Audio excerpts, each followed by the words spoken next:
Assalamu alaikum. I am extremely sorry. I apologize for starting the class late. It is my fault. Your teacher has been here, everybody's been here, but I couldn't make it back in time. So we'll start without any delay. Thank you very much.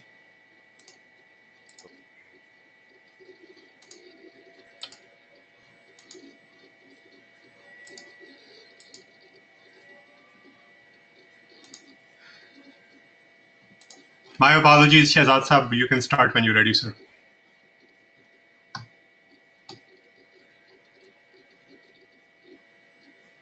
Assalamu alaikum. Can you hear me? I can hear you fine. Thank you. So, Bismillah ar-Rahman ar-Rahim. My dear participants, just hold on.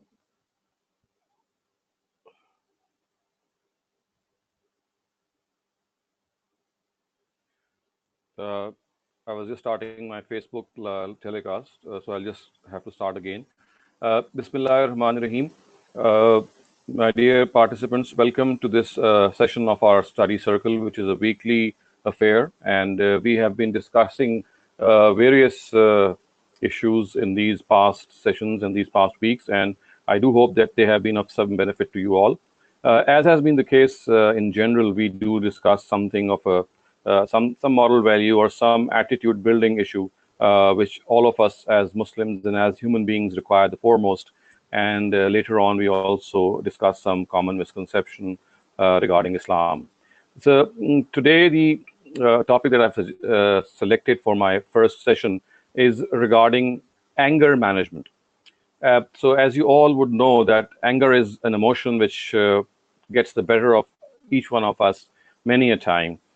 We get really worked up, we get really annoyed at times, and this is especially true for the younger blood, and it's difficult at times to control our anger, and the bad thing is, the evil thing is that we tend to vent our anger on people who are junior to us, who are subservient to us, and we seldom vent our anger on people of our own age or who are equal in status.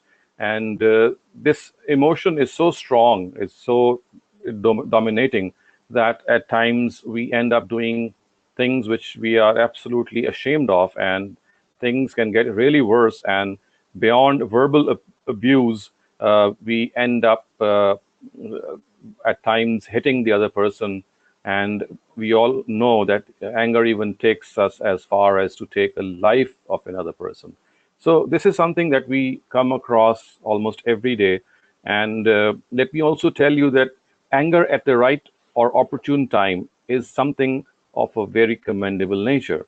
For example, if we don't feel anger when we see people who are in distress or people who are being done injustice to, people who are really in a shape in which other people oppress them, or, for example, loot their wealth, plunder their wealth, or take away their honor and molest them or assault them. So all these are situations in which, if we don't have this emotion of anger, it'll be, of course, something of a very something very strange, because anger in itself is not bad. It is only, and at times when you should control it, that it is bad that we don't control it. But at times when we have to express something, it does not mean that if our stance is right and if other people are being oppressed, then we have to vent our anger in a very undignified way. What I am trying to say is that anger at the right moment, at the right moments, is required. But again, that is something of an inner feeling. How to channelize that anger which arises on things that really disturb us is another way, is another issue. So if we feel anger at other people being in distress or other people being subjected to injustice and oppression, anger should build up in us. But instead of frustration, instead of disappointment, instead of wrongly expressing it, what we should do is that we should channelize that anger and use it for constructive purposes, use it to for the benefit of the person who is being oppressed. So these are special occasions, of course, in which our own anger, our own honor does arise in us, and we feel very agitated. But Other than these occasions, when when we face anger or the emotions of anger arise in us in situations where we would like to control them, and where we would, of course, would not like to express them, I would like to take up that particular area first and suggest some tips, suggest some practical steps in which we can actually control our anger as far as possible. And of course, something which can we can control is only through practice, is only through exercise, is through auto suggestion, is to realize that it is only we ourselves who can make or break things. And we also know that the wounds caused by the tongue are deeper than the wounds caused by the sword.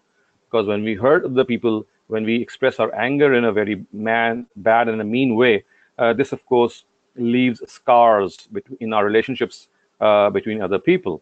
So I would like to suggest some measures here regarding anger management. And these measures, my dear viewers and participants, I'd like to split them up into two major uh, divisions. So there are short-term measures, and then there are long-term measures. So both have their own role to play, and I'll take them up separately and try to present before you a strategy in which we can use these short-term measures and these long-term measures to help ourselves and to help the society that we live in, the family that we live in. Because if we are cool-minded, if we don't lose our temper, then this is something which positively affects our surroundings. It has a soothing effect on our surroundings. And on the other hand, if we are people who are prone to anger, who are prone to express harsh and evil words, then of course the family that we live in, the atmosphere or the environment of which we are a part is never at rest. It is always in danger, in potential danger of this make and break relationship between various people. So, my dear viewers, I'd like to suggest this thing to you, that let's discuss some short term measures that would really help us in controlling, in disciplining ourselves when we feel these emotions building up in our own selves.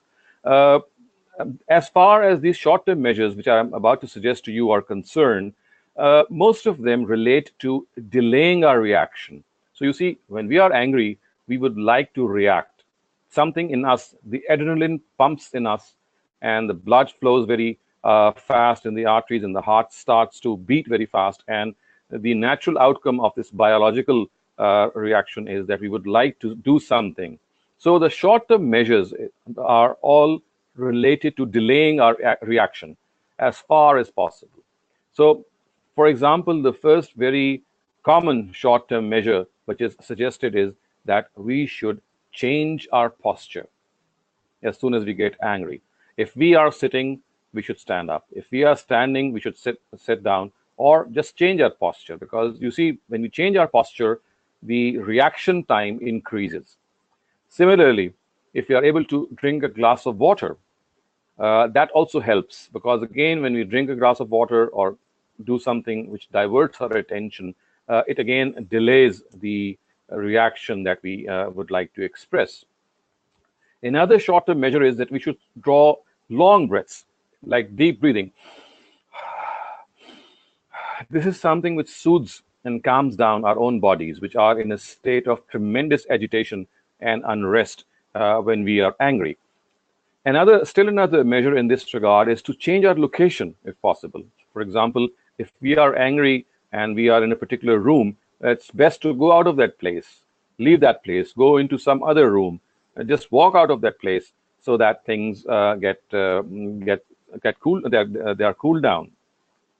And another short-term measure, viewers, if all these measures fail, is that we can even use a physical release in this regard.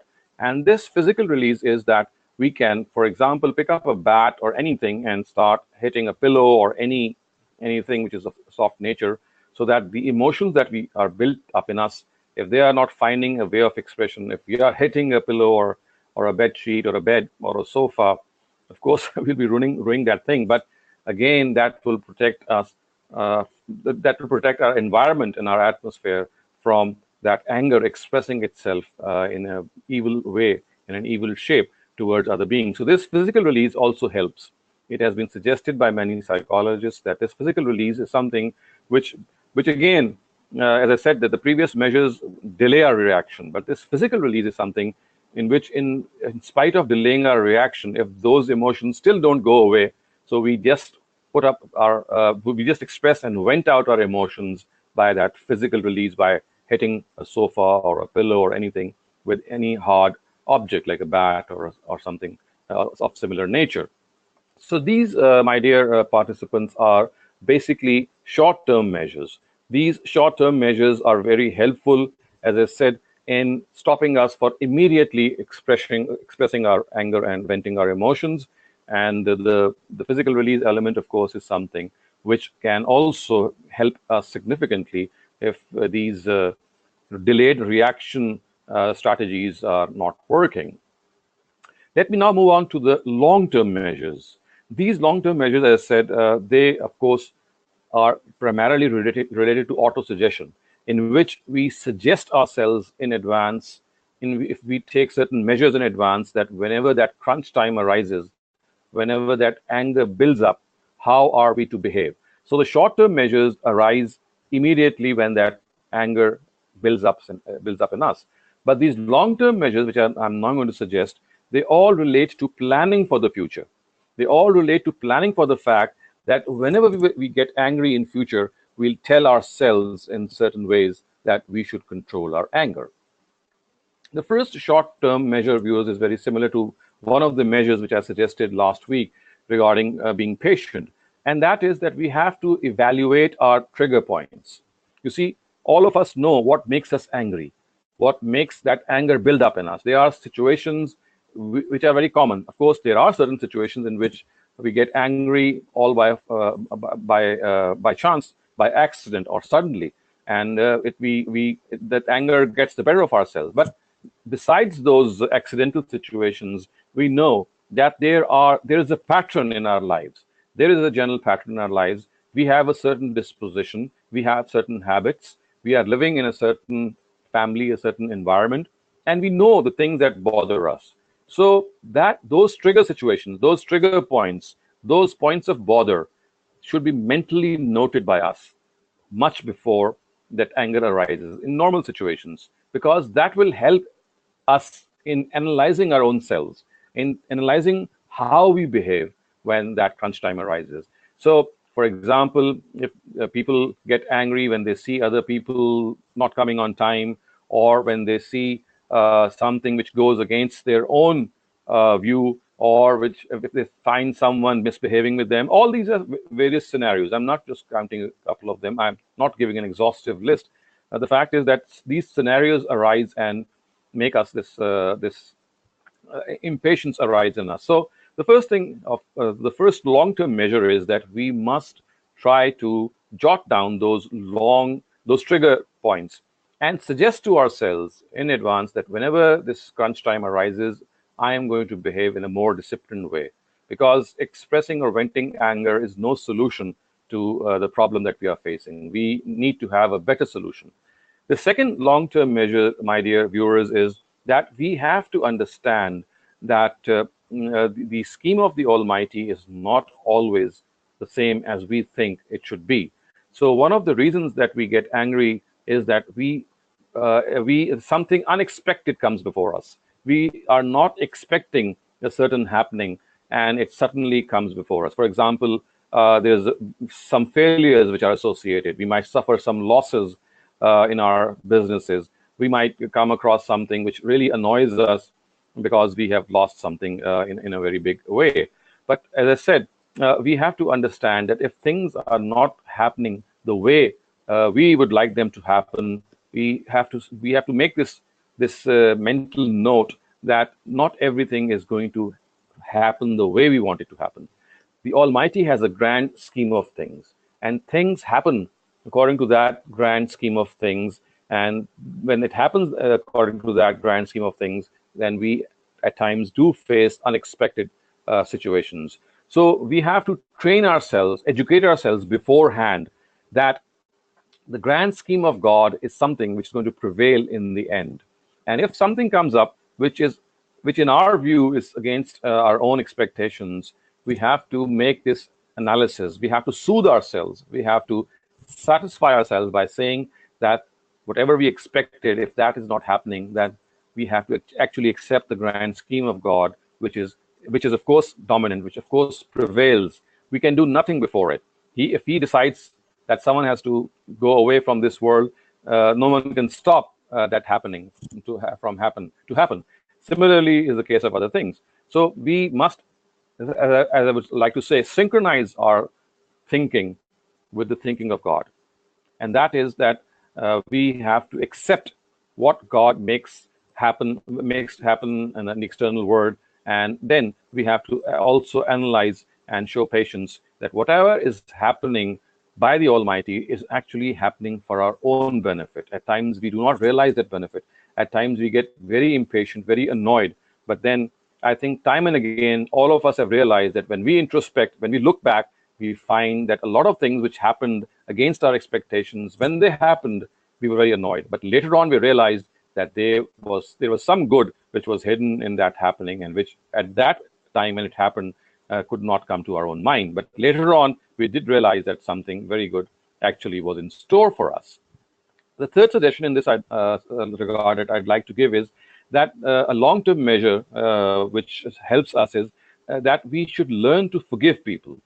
You see, unexpected happenings, especially when they come from people, when they behave in a manner in which we would not expect them to behave, there is this time when we actually teach ourselves that here is a situation in which we need to forgive others. And if we want to earn God's forgiveness, we should also pay in the same coin by actually forgiving others. So forgiveness is something that we learn in these crunch time situations. So in long-term measures, we should keep suggesting ourselves that whenever this untoward situation arises in which we get angry, let's forgive the person on which we get angry, particularly if that particular situation has arisen because of an inadvertent fault, or of something which was not deliberate, or something which was very minor, or something which arose out of some ignorance. So we have to learn to forgive people, and we must use this instance of anger, of unexpected happening, that God is trying to sort of teach us that we need to forgive others when something that we don't expect happens. Another very important long-term measure, my dear participants, is that we should learn to relax in our normal lives. You might be surprised by this suggestion, but I'd like to sort of explain it a little more. You see, if we are not leading relaxed lives, our boiling point is already at a very high rate. And if there's a very small buffer, and whenever we get angry, that buffer is crossed and our boiling point exceeds the limit very soon. Because in our general lives, we are not relaxed individuals. So if we are relaxed individuals, if we have a relaxed life, our boiling point or our point of anger is much low in normal circumstances, and it takes a lot of time for it to rise to that limit. So if we are leading angry lives in normal situations, so when the crunch time comes, we can get angry very easily. We become prone to anger. To stop ourselves from becoming prone to anger, we need to relax in our daily lives. We need to work out. Exercise is a very good thing in this regard. All of us, without any exception, need this physical exercise. The sweat that comes out of us, all of us know, it is responsible for the release of certain hormones which are beneficial to control anger and also counter depression. So therefore, this important point must be taken heed to, that all of us need to relax in our daily lives by doing exercises, by doing things that makes us relax. There are many forms of entertainment. There are many forms of relaxation. Each person has a different habit or a different disposition vis-a-vis the things that make him relaxed. So he or she should find out that what exactly is the thing which makes us relaxed, and then try as much as possible to make it a part of our life, that we should be doing that. So let me also add that we are having a problem with the broadcast. So So let me also add this fact that besides being relaxed individuals, another long-term measure which does help us is that we should read the lives and biographies of famous people, of people who underwent a lot of bother and problems in their lives. And if we had gone through their problems, the same problems, we might have uh, become perpetually angry at people. But we find people, extraordinary people, living around us in the past, in the present, who led exemplary lives in the wake of difficulties, in the wake of complexities, in the wake of adversaries, in the wake of trials of life. Instead of getting angry at people, instead of venting their anger on people who are subordinate to them, they sought to control their anger. And from this control, they made themselves like it's like making yourself a person of gold. You know that when gold has to be created, the element which creates gold has to pass through a lot of heat and fire, and unless that thing passes through fire, that gold cannot does not come to being. So at times, this boiling point, this extreme situation, if we are able to control it, it actually is instrumental in developing our potentials, in building ourselves, in making us more patient. So I would also suggest that if possible, we should read biographies of famous people as these long-term measures. So this, in a nutshell, my dear viewers, is are some practical measures in which we should adopt and continue to think of if we have to control our anger. Just let me recap that the short-term measures are generally involved in delaying our reaction, like, for example, changing our position, changing our location, taking long breaths, uttering these sentences like, I'm not going to get angry, I'm not going to get angry, or drawing long breaths, or maybe adopting a physical release as picking up a bat and hitting a sofa or a pillow or anything soft. And then I also gave you some practical tips regarding these long-term measures, in which some of the important ones were that we have to realize the grand scheme of things. We have to analyze our trigger points and avoid getting into that situation that makes us angry. And we have to suggest ourselves in advance that whenever the crunch time comes, whenever we get angry, we have to control ourselves. Auto suggestion is a very, very important way to control our lives and to control our suggestions and to control our outward personality. And then, of course, as I said, we have to learn to relax in our daily lives. And last but not the least, we have to learn from personalities, living personalities, or personalities of the past, who exercised patience, who controlled their anger, and they went on to make history, and they went on to produce some outstanding works of art, of science, of literature, because they got hold of themselves, they controlled themselves. And my dear participants, let me also suggest, or let me also recite before you or narrate before you the sayings of three famous prophets of God vis-a-vis anger. So the Prophet Muhammad sallallahu alaihi wasallam is reported to have said that he does not regard that person to be strong who is able to wrestle someone and beat him in a wrestling match. A person who is strong is that who is able to control his anger. Laysa shadid bisura, innama shadidu.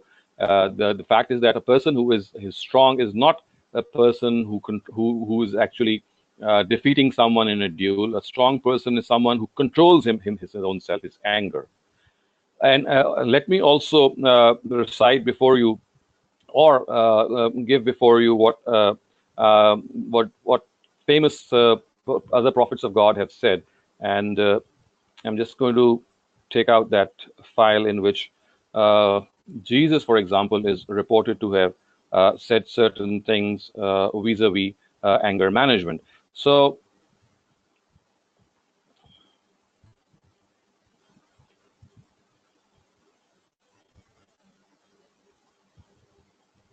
just trying to scroll down and finding that quotation. So as I said, that we have Jesus saying something in the Bible regarding controlling anger and regarding fighting our enemies. And he is reported to have said that love your enemies, bless those who curse you, do good to those who hate you, and pray for those who persecute you. So these are some beautiful words, that love your enemies, bless those who curse you, do good to those who hate you, and pray for those who persecute you. And this quotation is actually from the Gospel of Matthew, is chapter 5 and verse 44. And then we have the prophet David in the Psalms of David, saying that cease from anger and forsake wrath. Do not fret. It leads only to evil doing. So these are some beautiful words which David is reported to have uttered in the Psalms. And of course, when prophets of God like Muhammad sallallahu alaihi wasallam and Jesus sallallahu alaihi wasallam and David sallallahu alaihi wasallam, when they strongly recommend and of course urge us in these beautiful words to stop from anger and to desist from anger, it does inspire us. These words do inspire us and motivate us. But let me end this session, viewers, now by just saying that if everything fails, if we are not able to control our anger by in any way, then I think the best way that we should do this in this regard is that we must apologize to the person or to the aggrieved party. If everything fails, if the short-term measures fail and the long-term measures fail, and everything that we tried could not stop us from venting our anger and doing something bad or causing the wounds of the tongue to other people, then we must apologize. We must say sorry. Sorry does not belittle us. It might belittle us in front of people, but it elevates us before God. Saying sorry is the norm. It should be the case that we have to make amends for what we have done. We have to apologize to that person and tell him that I'm trying my best to control my anger, and please forgive me if I've crossed the limits. I'll try my best not to do it again. And if that person in response gets angry to you or to us, we should then very, very calmly, very, very coolly tolerate the words of anger that he may have for us. After all, we were angry at that person. So if in return, in spite of saying sorry to that person, he is more angry to us, we must try and we must not do the same thing to that person. So with that, I will end this first session, and inshallah, then if you have any questions, I'd like to answer them before we go on to a misconception that I'd like to discuss. Thank you, Dr. Shehzad. If any of you have any question, please, this is the time to ask before we move on to the next segment. Thank you.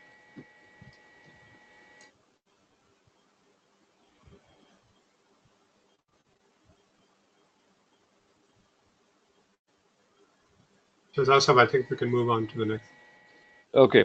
My dear participants, the misconception that I have selected today, and perhaps we'll continue with this topic of misconception, this particular topic of misconception in some of our future talks as well. They relate to common misconceptions regarding women in Islam. And since this is an era in which there are a lot of questions which have arisen because all of us think or feel that there are some alleged directives of Islam that we may think does cause us a lot of bother when we think that they at times, at least on their face, seem to demean women, or maybe they make them as second-grade human beings. So I'd like to take up some of these misconceptions one by one, and then inshallah, as I said, that we'll go along and continue with this discussion. Now, the first misconception that I would like to present before you is this common notion which has arisen from a hadith of the Prophet Muhammad sallallahu alaihi wasallam. According to that hadith, I'm not going to quote it in full, but the words of that hadith are that women are naqisatul aql wa deen. And the word naqisat, if we know some Urdu, as perhaps most of you would do, so naqis or nakasa or tankis, as some of their other roots are concerned, or some other divergent words are concerned, which are derived from that original word, it means in our language as deficient or a shortcoming. When we say that something is naqis or something has naqs in it, we of course tend to translate the word naqis or naqs as defect. So the hadith actually says that once when the Prophet was delivering a khutbah or a sermon of Eid, he is reported to have said these words in a particular context. And the words, the complete expression that he had uttered was naqisatul aql wa deen. So akal and deen taken together, and then the word naqisat, if it is appended with that, with those two words, and if it is translated the way it is generally translated as defect, it would mean that women are defective in akal and in deen. And if we are also conversant with the classical Arabic language, we would, before I actually explain that, the common conclusion that people have generally taken to vis-a-vis this particular hadith is that women are deficient in intellect. And the hadith actually, when it says that women are deficient in intellect, of course, this is something which all of us, whenever we come across this saying, it does cause us to raise this question that why is it said that women are deficient in intellect? Because we have so many examples of outstanding women in our own lives and in the past. And if you allow me to say, I would say that after the Prophet Muhammad sallallahu alaihi wasallam, one of the greatest scholars of Islam was Aisha radhiyallahu anha, a beloved wife of the Prophet. She was a very, very outstanding scholar of Islam, and allow me to say that she might not have any rival among her male contemporaries. And I can, of course, give other examples as well besides Aisha. There were so many other women in the past.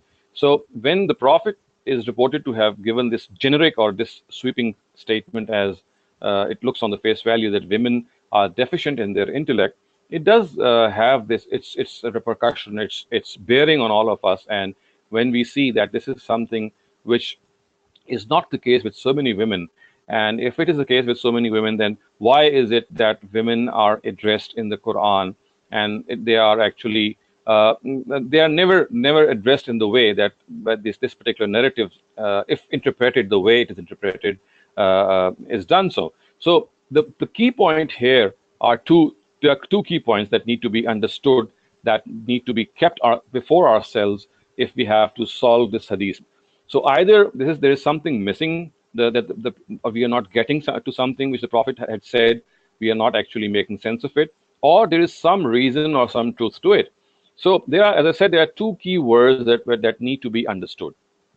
First of all, it needs to be understood that the hadith says that women are naqisatu aql wa deen, which means that if the word naqis is translated as defective, as is generally the case, then the whole expression would mean that women are not only deficient in their intellect, they are also deficient in their religion. There is some deficiency in their religion, which of course is something which we cannot go by. So there has to be some problem somewhere, because had the Prophet just said naqisatu aql, that women are deficient in their intellect, it might have made some sense. And of course, then the other question would have arisen, which I'm just going to raise a little further down. But as I said, the Prophet did not just say naqisatul aql. He said naqisatul aql wa deen, which means that whatever is naqis is actually something which both their aql and their religion is afflicted with. So both their aql and their deen or religion is afflicted with whatever is naqisat, whatever is the translation of naqisat. Now, this is the first key point that you need to note. This would only lead us to this conclusion that perhaps we are not translating this phrase correctly. But because how can the Almighty say that the religion that women are following is defective? The religion is the same for all human beings, whether men or women. So if the Almighty has said that women are naqisat aql wa deen, then this is a serious thing, because we would never expect the Almighty to say that the religion that women are following has some defect or some shortcoming. So please note this first point. The second important point that needs to be noted is that the word nakasa is something which often takes us in its translation to what we generally have or understand by it in Urdu. In Urdu, the word nakasa, naqis, of course, means defect. It does mean defect. But this is not always the case in Arabic, although there are instances in Arabic in which this word comes for defect, but in normal circumstances it does not. And just to make you understand that how things go about in two particular languages which have the same words, I would like to give you some more examples because it's such a common phenomena in every language that the word is the same, but its translation in different languages is different. Now, let me give you an example of the word ghaliz. So the word ghaliz, as most of you might be knowing Urdu, means filthy in Urdu. So ghain, lam, ye, zoe. This is the word ghaliz. When it is understood in Urdu, it means something filthy, something dirty, something ghaliz. The same word ghaliz, when it's used in Arabic, it does not mean filthy. So in Arabic, the word ghaliz means something very strong, something very sturdy. Thus, for example, the nikah has been expressed by the words misakan ghaliza, that nikah or marriage is a very strong contract. So here, of course, the word ghaliz does not mean filthy. The word ghaliz means strong. It's a strong contract. So the point that I'm trying to make is that when the same word is used in different languages, the meaning changes. So the word ghaliz will have the meaning of filthy in Urdu, but strong or something very tight or something very sturdy in Arabic. But the word is the same. Similar is the case with the word nakasa. In Urdu, the word nakasa means defect, but it's not the case with Arabic. In Arabic, the word nakasa means to reduce, to give us concession, to make some things easier for the other person. So if this particular translation is considered and this particular aspect is considered, the whole expression is also solved. And that is, excuse me, if we take this translation of the word nakasa, that it means to reduce, and then insert it in the expression nakasati akal wadeen, and also realize the fact that in classical Arabic, just as the word deen is used for religion, the word akal or umurul akal is used for worldly affairs. So the word here, akal, does not actually connote akal.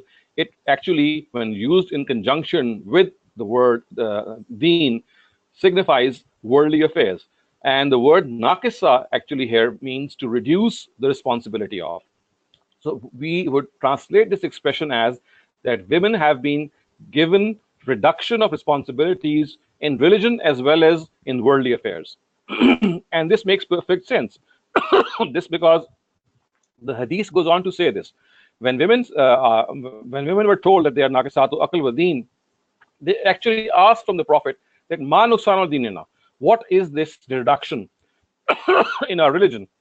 And this is what he said, that you are not required to fast when you are undergoing your periods, and you're not required to pray as well. So this concession which is given in your religious affairs.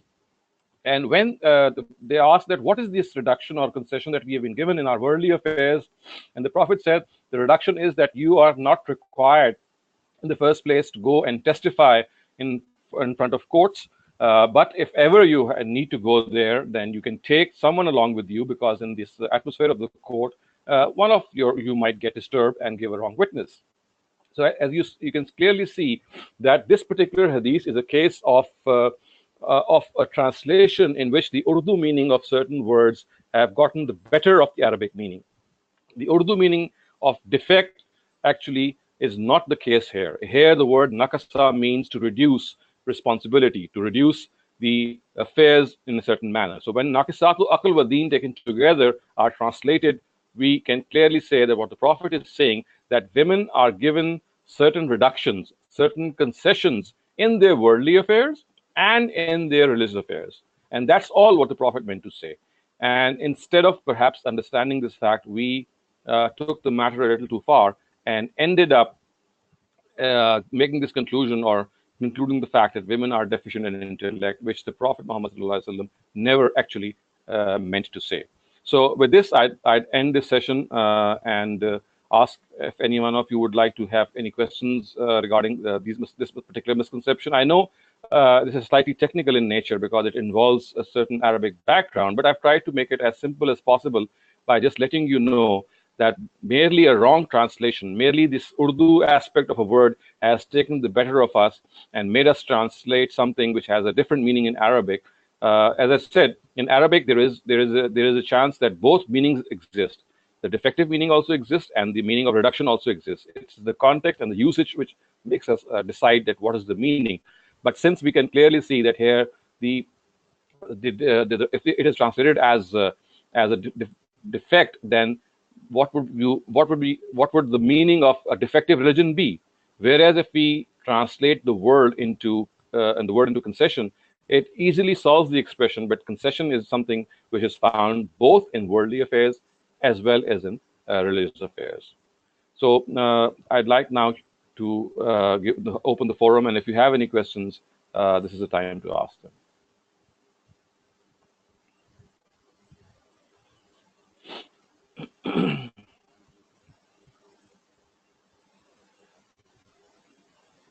Dr. I have a question from Munaza Malik. She says, can you please repeat your reference to the allowance given to women in terms of giving a testimony? I said that the Quran has said that in the first place, the way it has been presented, that women should not be involved in these testimonial affairs, but if ever they would like to go and present those testimonies in courts, especially in the Arabian background, in which women of those times were not used to going there and testifying as witnesses, they are given this allowance that if they have to go, they can take along another companion with them. So this is an allowance that is given to them. Of course, this is not a legal matter. This is more of a social concession which is given to them, that in case of evidences in which women are, they have to go and testify for themselves, they can take along another lady if they want to. Again, this was given in the atmosphere, in the background of the Arab environment of those times. It is not something of an eternal directive. It was given as a particular guidance, a social guidance for people who lived in Arabia in those times, and that too in the form of a social guidance. It's not a legal binding matter. It's just like saying that if you're going to a place which you're not used to, you can go along and take someone with you.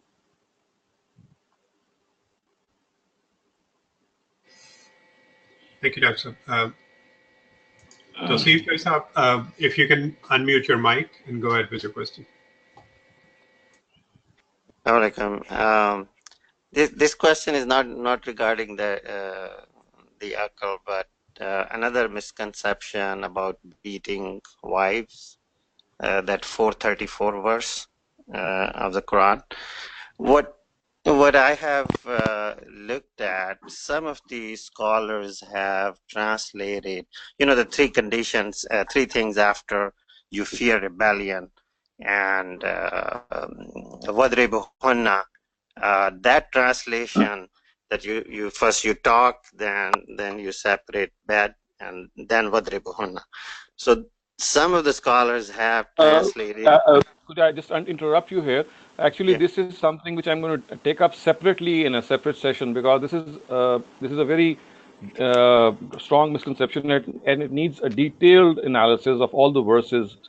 So therefore, I'd like you to just hang on for some time in the future, because I'm going to take it up separately.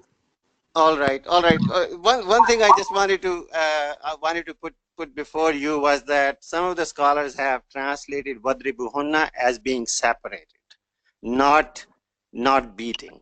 Yes, so I whenever you come to that point, I would like to see what are the other translations or interpretations, that you talk, then you separate bed, and then if that doesn't work, then you leave, meaning divorce.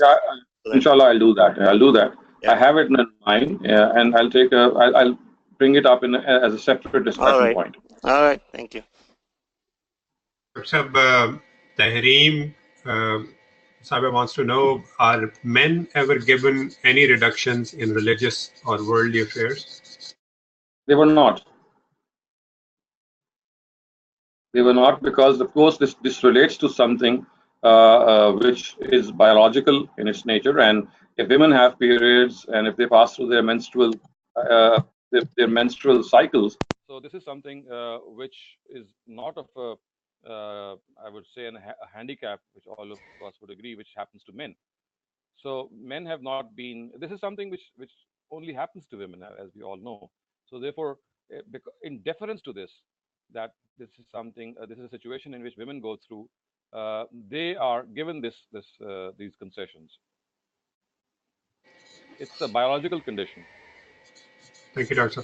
Dr. Saab, can you check your mic? All of a sudden, your voice has gone down. Is it okay now? I've just pressed It's it fine. more. Fine now. I have a question from Junaid Khan Saab. He says, how can we differentiate between something or some order that was given for that particular time versus something that is supposed to be eternal?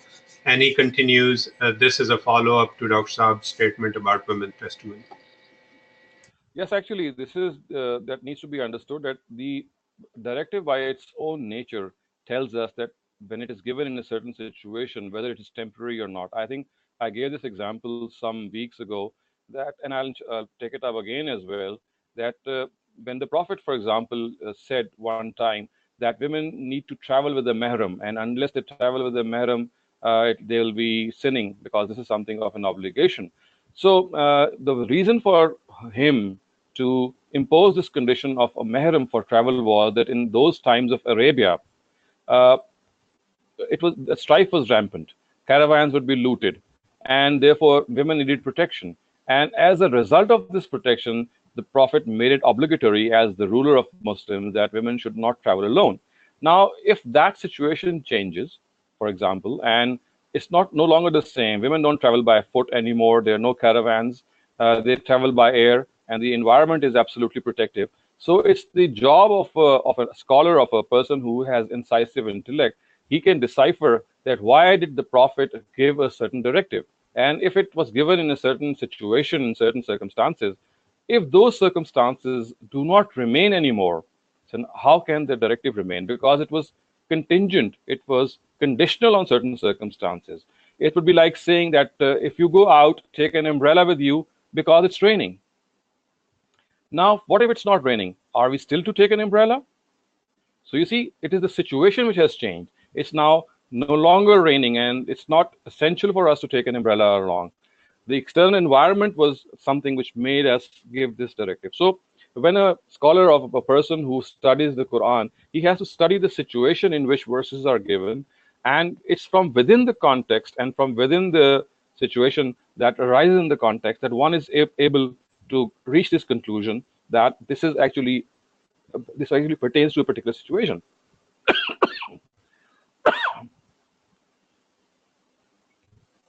Thank you, Dr. Saab.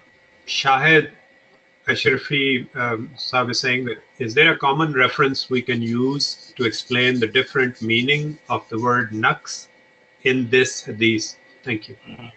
Yes, there is a reference that if you know Arabic, you can just consult any Arabic dictionary and you'll find out that the word nakasa in Arabic means to reduce, to lessen.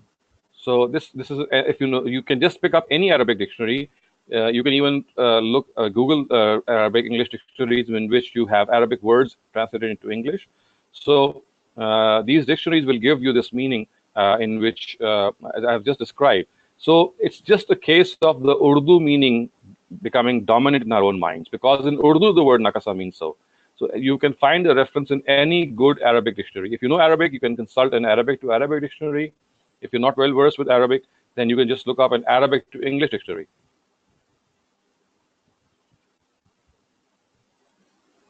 Thank you, Dr. Saab. Any other question?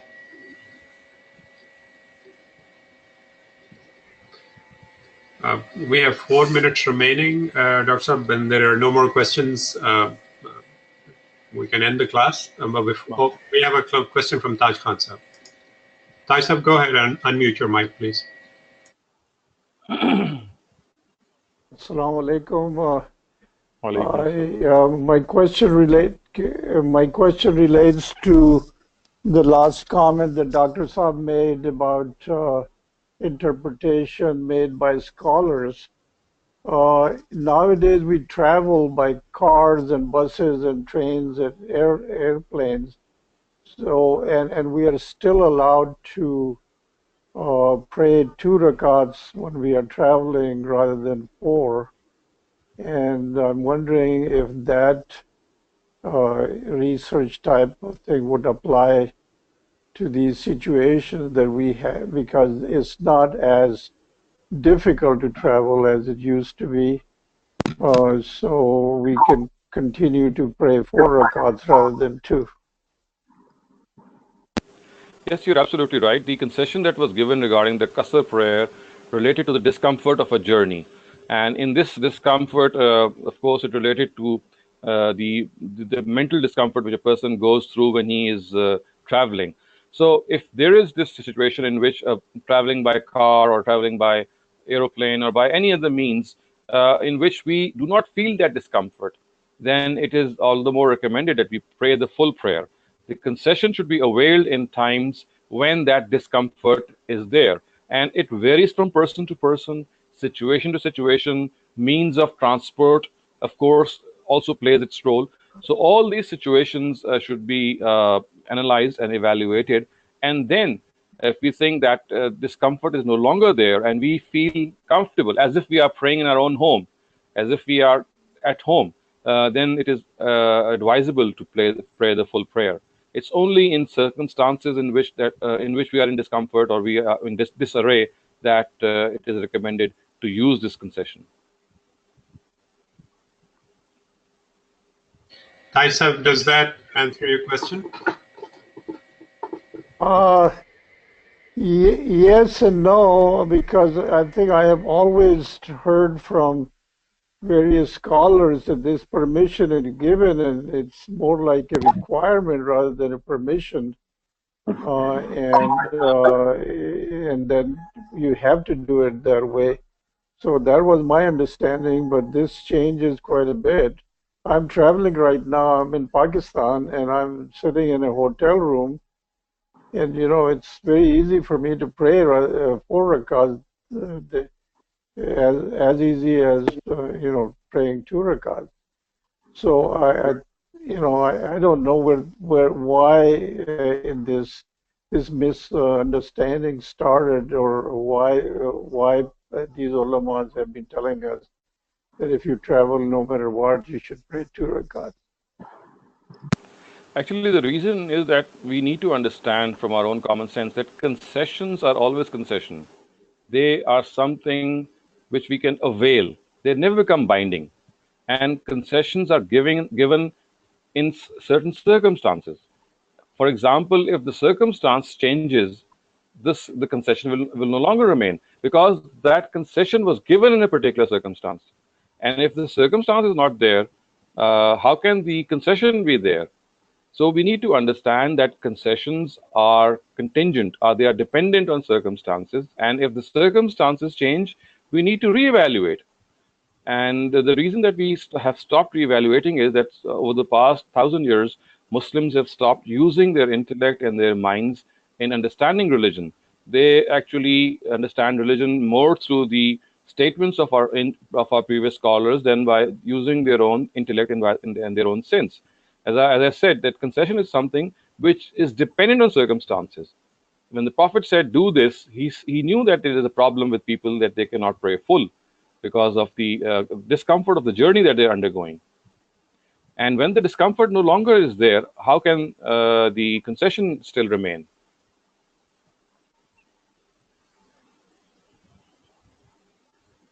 Okay, that probably changes everything. A lot of questions would come into mind. I don't have one right now, but if that is the logic that we could use, then I think there are a lot of things would change. Mm-hmm. Thank you, Taisab. Inshallah, we'll be taking this and other similar topics in the coming classes. Our class time is over. Inshallah, we'll meet next Saturday. But before we go, my apology again for starting the class with a delay. Inshallah, I'll try my best not to repeat this thing. Thank you. Assalamu alaikum. Okay. Khuda Hafiz and goodbye. Walaikum assalam.